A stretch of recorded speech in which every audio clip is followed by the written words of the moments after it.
Governar sempre foi uma questão de ter a informação certa, não é? Mas, hoje em dia, existe uma nova força que está a mudar completamente as regras do jogo: os dados.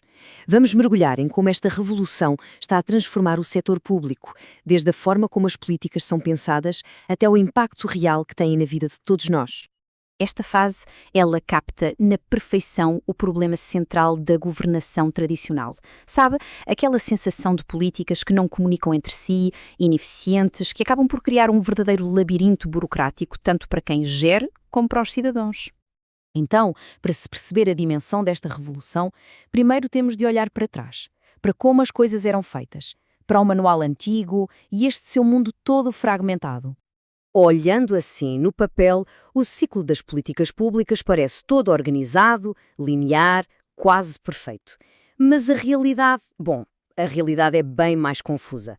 Estas etapas sobrepõem-se, atropelam-se e o resultado é um processo fragmentado e, vamos ser honestos, por vezes bastante caótico. E as consequências deste sistema todo partido são muito reais. Um governo que demora a reagir, que desperdiça recursos e, talvez o mais grave de tudo, que falha em servir as pessoas de forma eficaz. E se existisse uma maneira de ultrapassar esta fragmentação? Pois bem, existe e chama-se dados. Pense neles como um novo e extremamente poderoso ativo estratégico. Esta metáfora é poderosa, não é? E faz todo o sentido. Tal como o petróleo moveu a era industrial, os dados são hoje o combustível da governação digital.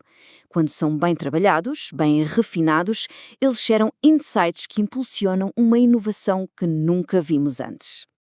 No fundo, tratar os dados como um ativo estratégico é uma mudança total de mentalidade. É perceber que a informação que o governo acumula não é um mero efeito secundário da burocracia. Não, é um recurso valiosíssimo capaz de transformar a sua própria forma de funcionar. Pense na diferença. Um ativo físico, um carro, um edifício, desgasta-se com o uso, acaba. Os dados, nunca.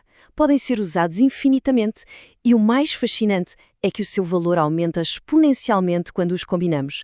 É aí que a magia acontece, revelando padrões que antes eram simplesmente invisíveis. E esta ideia dos dados como um ativo leva-nos a uma mudança de paradigma fundamental. A passagem de um governo que apenas reage aos problemas para um governo que se antecipa a eles. Um governo proativo. No fundo, estamos a falar de duas filosofias completamente opostas. O governo reativo fica à espera que o cidadão peça ajuda. O governo proativo usa os dados para antecipar essa necessidade, muitas vezes antes mesmo que a pessoa se aperceba dela. A diferença é gritante. O modelo reativo coloca todo o peso da burocracia nas costas do cidadão, a exigir papelada e paciência. Já o modelo proativo inverte essa lógica. Ele usa os dados que já tem para identificar necessidades e entregar serviços mais simples, personalizados e muitas vezes automáticos. Imagina o poder disto na prática. Uma criança com uma deficiência nasce num hospital público. Em vez da família ter de se perder em burocracias, o próprio sistema, no momento do registro de nascimento, identifica a necessidade e inicia automaticamente o processo para o benefício. Sem formulários, sem filas. Isto é o governo a servir as pessoas e não o contrário. E atenção, esta abordagem não é só teoria. A sua aplicação no mundo real gera resultados que podem ser, de facto, dramáticos. Vejamos um caso de estudo notável do Brasil. Os números falam por si, são impressionantes. Ao integrar e analisar dados para identificar os hotspots de crime, o estado do Ceará conseguiu uma redução drástica da violência. É isto que acontece quando as decisões deixam de ser baseadas em achismos e passam a ser guiadas por evidências concretas. Com resultados como estes, a pergunta que se impõe é: por que é que esta transformação não está a acontecer em todo o lado? A resposta pode ser surpreendente. O maior obstáculo, na verdade, não é a tecnologia. 8%. Este número é alarmante. Apenas 8% das organizações conseguem, de facto, implementar uma cultura de dados em larga escala. Fica claro que ter a tecnologia por si só não chega. A verdadeira revolução é humana.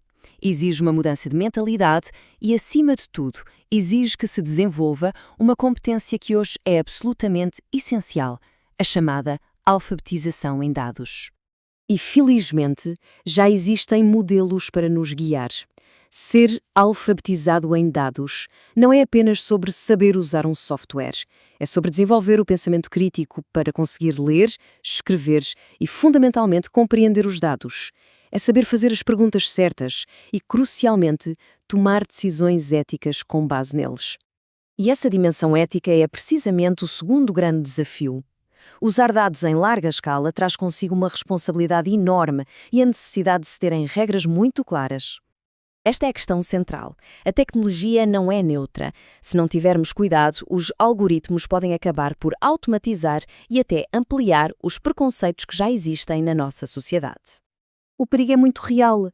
Um algoritmo não sabe o que é justo. Ele apenas aprende com os dados que lhe damos.